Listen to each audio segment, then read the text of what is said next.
Hello, and I hope everybody's having a good Saturday morning. Um, so I want to first start off and apologize. I haven't had a chance to make very many videos lately.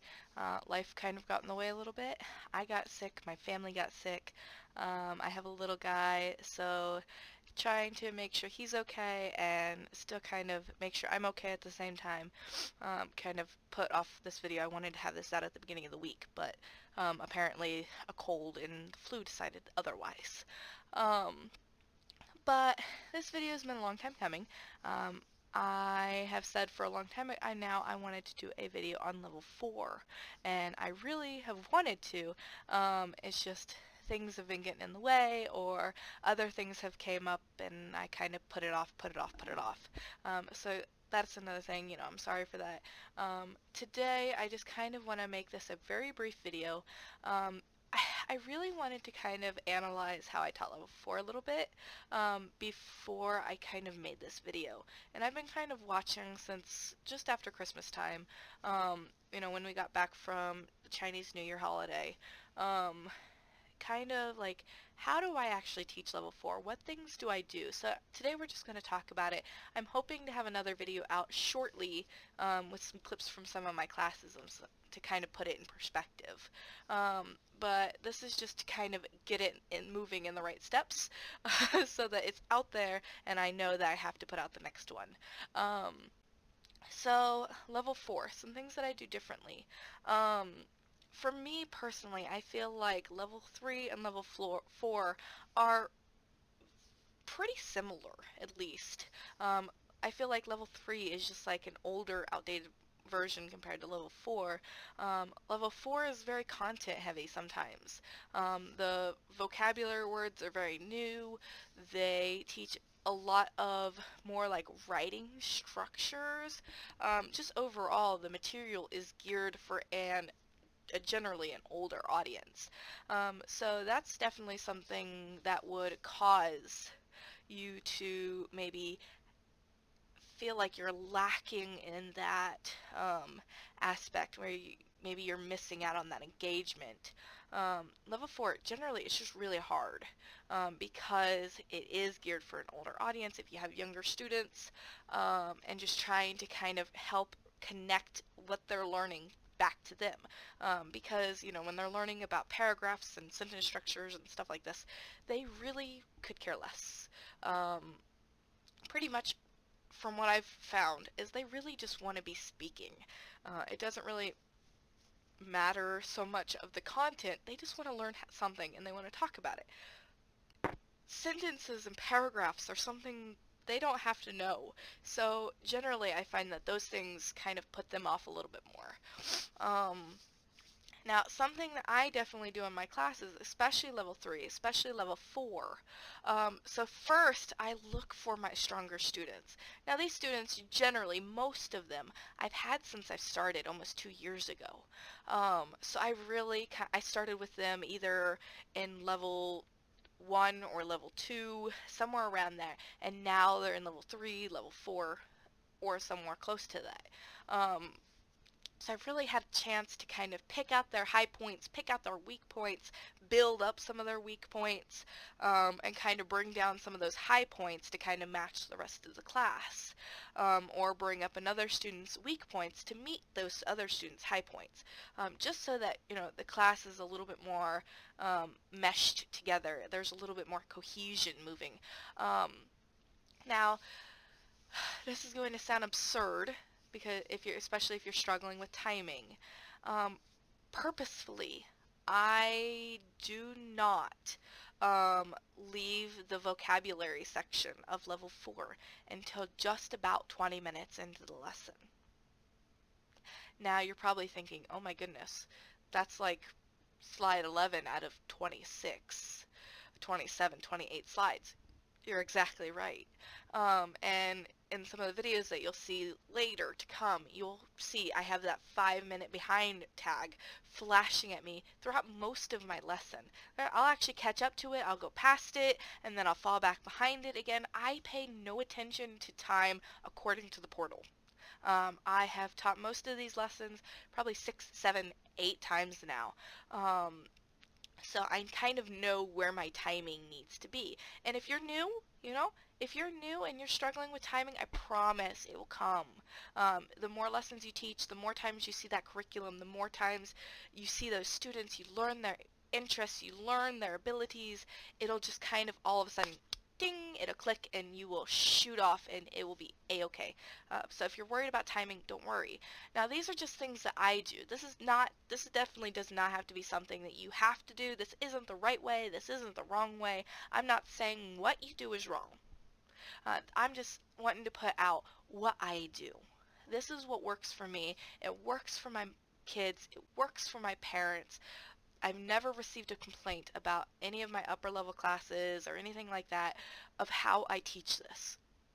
So what I do is I pack a lot of information in at the beginning, and I make sure it's all content relevant for the later things. You're going to find as you move through the content, it's all repetitive at the end. So you have a chance to kind of play with who does what and how much you do here and whatnot.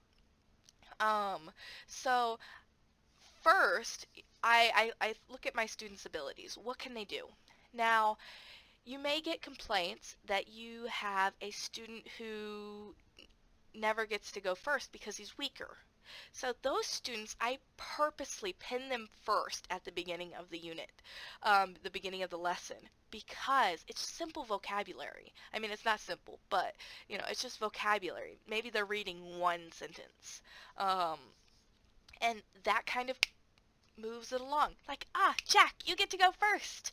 And Jack's like, whoa, I get to go first. Yeah, you're right, because I'm going to use those other students, those more advanced students, for the more difficult stuff. I'm not going to use Jack to help me model something that I know Jack cannot do. I'm going to use a stronger student that I know. I know their ability. I know that they're going to be able to handle it. So that's definitely something I do. It helps the flow of my class. Then for the rest of class, Jack might come up on an easy thing, on something that we've done a few times. Come up first. Boop. Excellent. Good job, Jack. Go back down. Um, and but for generally, he has his chance to go first at the beginning, and then he has his chance to go first on the things that we've already done about 3 or 4 times.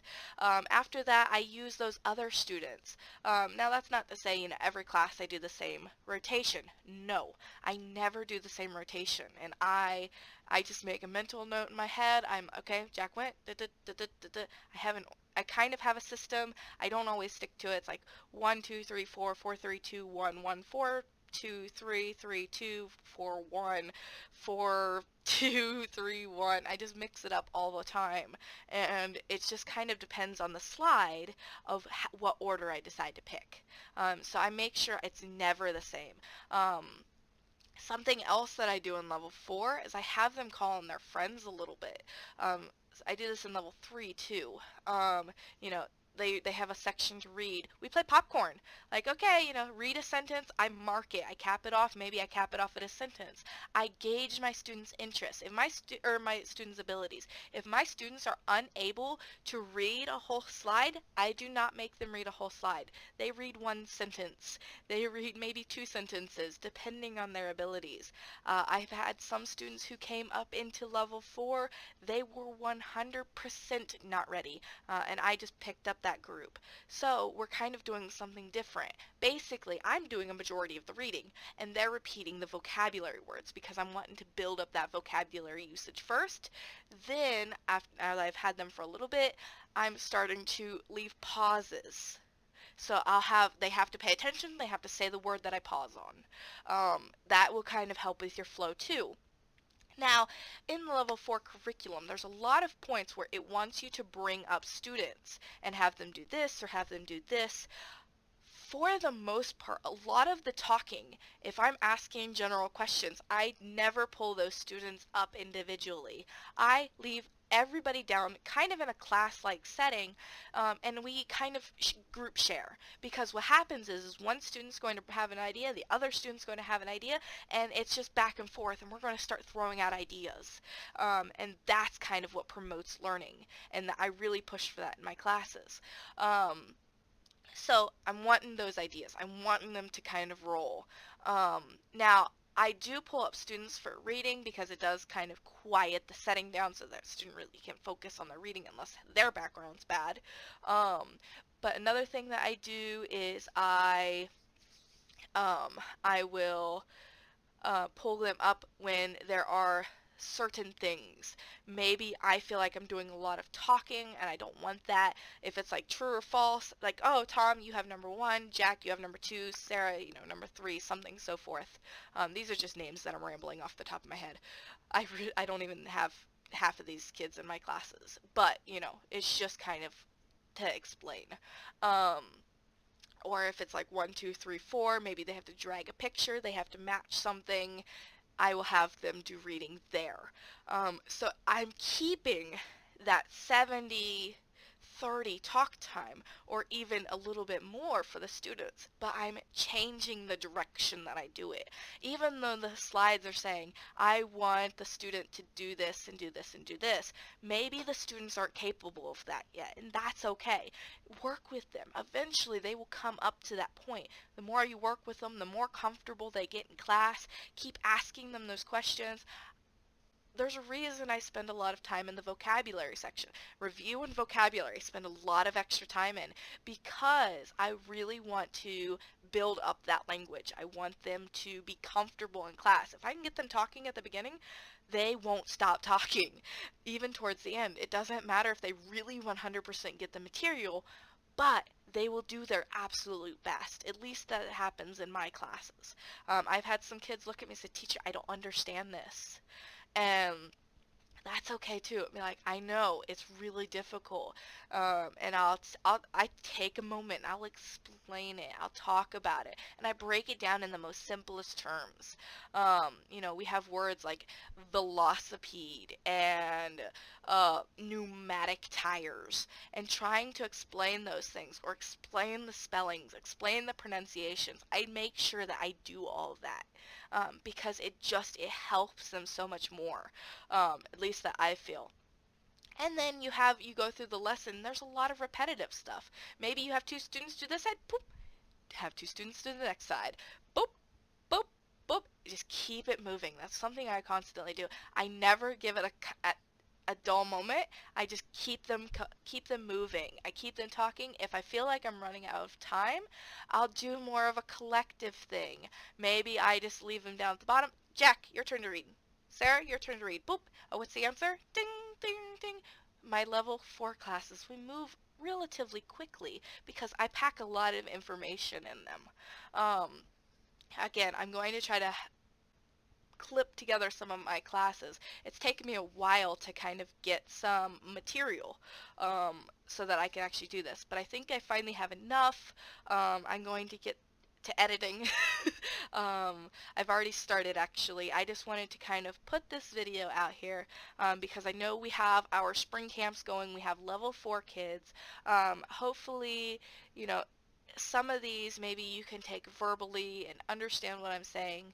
Um, you know, in my classes, I gauge a lot of comprehension. I ask a lot of comprehensive questions. I scaffold a lot. I build up from the bottom. I'll ask them questions like, what do you think this means? Even if they give me something completely wrong. Like, well, you're right, it could be, but maybe like this. And then it just like triggers. Oh, really? And I'm like, yeah, it's just like this. Or I'll give them a sentence and they'll be like, oh, it just clicks. So generally for my level 4s, it's really kind of mellow. I don't put a lot of emphasis on things that shouldn't be emphasized. Now that's not to say I have my own quirks. I have my own humor.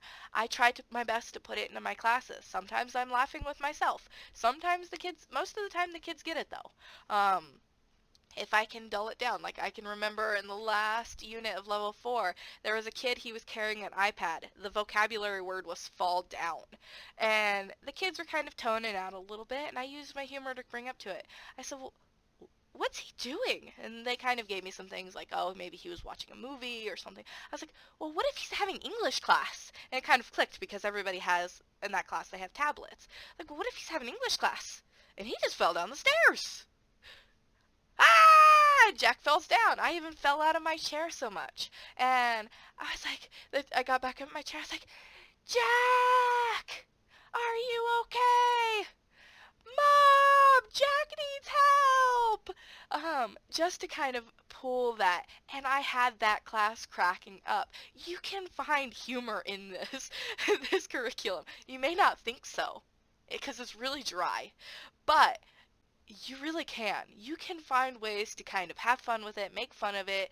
If you can, the kids will start doing it back. And they'll be like, teacher, look at this. I'm like, oh my goodness, I didn't even see that. And then we all end up in hysterics. Try to meet that expectation. Try to hit that where they're kind of thinking critically. Like, they're really analyzing those pictures. If you can get them to analyze those pictures and think about it and talk about it with everything that they've got, even if they're I have a couple students who are very little vocabulary, but they can join in with the group pretty well. So I hope that this was helpful. I hope that to have that other video out. I'm hoping the beginning to the middle of next week of having everything clipped together. Hopefully the schedule works out. So I want to thank you guys for watching, and happy teaching. Bye bye.